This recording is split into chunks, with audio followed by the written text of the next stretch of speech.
All right, guys, chest and back day here. We're starting out with back. We're starting out with some machine low rows. So I'm showing a couple warm-up sets here first. That's, I don't show every warm-up set for every exercise, but because it's not the most exciting, but showcasing it here because it's important to do, especially on your first exercise for each muscle group that you do. As you get later into the workout, you're already going to be warmed up in that area. You don't need as many warm-up sets. Maybe some lighter exercises you don't need any. Don't just skip straight to the heaviest set right away. You want to dial in your technique, but it's not just a mental thing, it's a physical thing. You're warming up your body, you're warming up the joints that you're using, you're getting the nervous system, acclimated. If you just jump right into it, to your heaviest set, then you're probably not going to be at peak performance. Now going into the main set, the heaviest set that I'm doing, the warm-ups are to prepare for this one, to get the best performance out of this. Of course, you could do these both arms at the same time. I've just found that I get a little more out of it doing one side at a time. You get a little more freedom of positioning when you're doing one side at a time here. On a lot of pulling exercises, it could be a good idea. At least if you've never tried it, try doing some single arm rowing and single arm pull downs. So I'm gonna push this as much as I can, really trying to squeeze that last one back. On something like this, like a machine row, really a lot of machines, you can push these pretty far. It's gonna be pretty safe to fail on. What happens on this one if you can't, get the weight all the way up, you just set it back down. So it's very, very safe. And make sure you catch your breath in between sides. Depending on what kind of exercise it is, it could take a lot of breath out of you. So you just don't want to be limited by that. So don't feel like you have to rush to the other side right away. Take a few seconds, catch your breath, get your bearings, mentally prepare, and then go again. You want to make sure that you're ready to go all out on the next side. And you can see on all these sets I've been using straps. If we're trying to train your back, you don't want to be limited by your grip strength. So if you feel like at some point your back strength is outpacing your grip strength, which is basically guaranteed to happen at some point, then get yourself some lifting straps. It's going to help out. Okay, so now on to the next set. We can see I've actually reduced the weight. I went from 3 plates down to 2 plates and a 25. So why is that? Well, I could have stayed at 3 plates. I could have stayed with the same weight, but given how many reps I got on the set with 3 plates, I knew that my reps would drop down kind of lower than I really prefer. If you have a designated rep range for an exercise going into the workout, which you should, then you can use that as an if-then statement. If my rep range is 8 to 12 on this exercise and I get less than 8 reps, or I'm very confident from experience that I'm going to get less than 8 reps on the next set, then decrease the weight so that you can stay within that rep range. This is one way to do it. You don't have to do it this way. You can do straight sets where you use the same weight for every set, and that's usually a good way to start for beginners and even once you've been training for a few months. And here you can see we decreased the weight again. This isn't really like a full set. I didn't rest that long from the last one. It's more of a drop set. It took enough time to take the 25s off and sit back down and go again. That's not like a real drop set where you're, maybe you got 10, 15 seconds. I might have had about a minute of rest, but definitely not a complete rest. So not getting a ton of reps here, but just trying to get some more work in. Feel like there was more to get out of this exercise before moving on. So, you're unracking the weights anyway. You're going to take them off anyway. Might as well jump back on there and knock some more out, right? You can also have different rep ranges for each set. Say you do a heavy set on an exercise. Let's say you're doing squats and you do a heavy set of 6 to 8 reps. And then for your second and maybe third sets, maybe you do 10 to 15.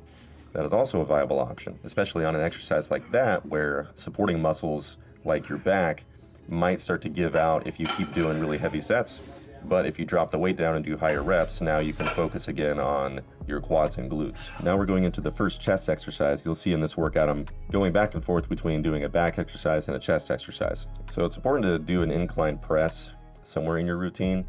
If you're just doing like flat bench presses, you're going to be missing out on upper chest development. So that can be any incline press, just find one that works for you. barbell, dumbbells, Smith machine, some other kind of machine incline press. My go-to for the past year or so has been just a dumbbell incline press, but I did start experimenting with this incline press on this bench specifically and was getting some really good work on that, so I've started using that a little bit more.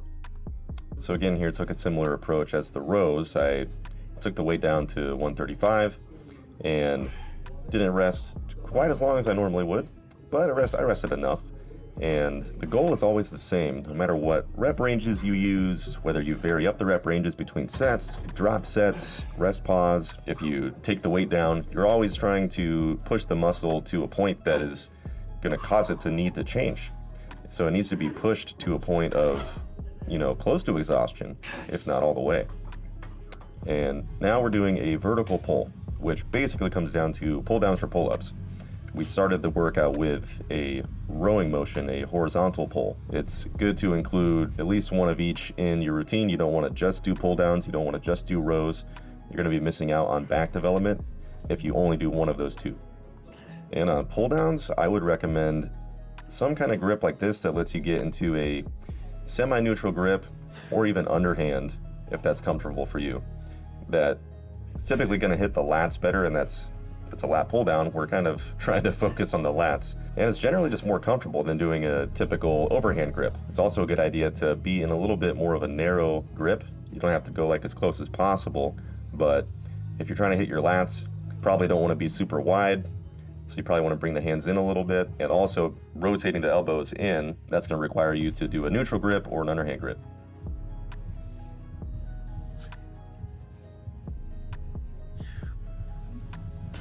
Next up, we're going into a decline bench press.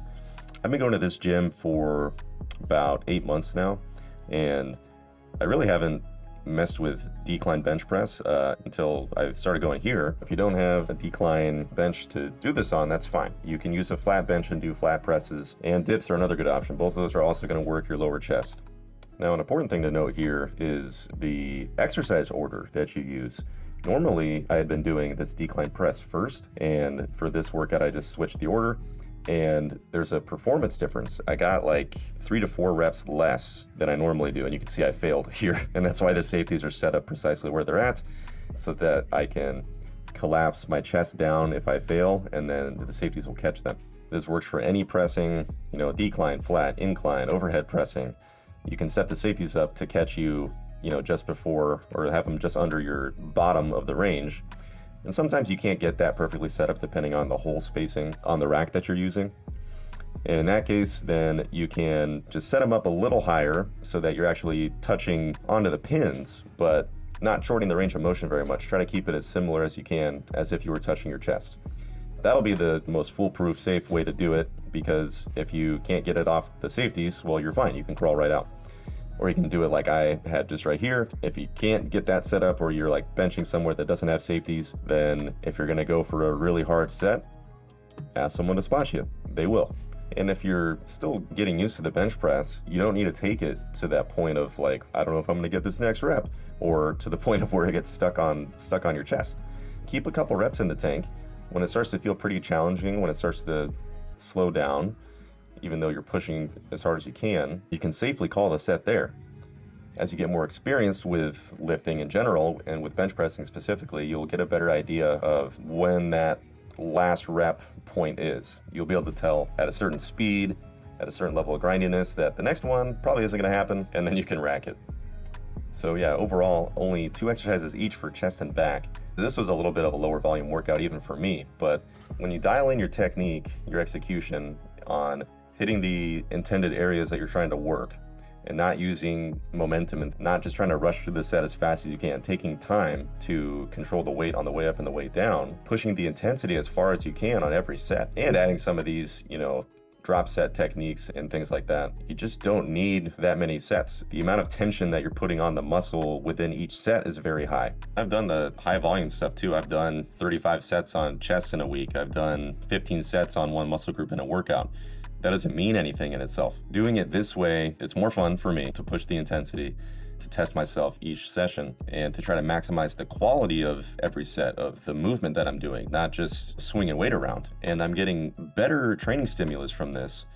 I'm getting my workouts done in less time, and my joints feel way better. And when you combine all of that, you could probably presume that I'm just enjoying the process a lot more. So if you've been doing the really high volume stuff where you're just chasing a number of sets to do, then I would encourage you to take a step back and try this approach out.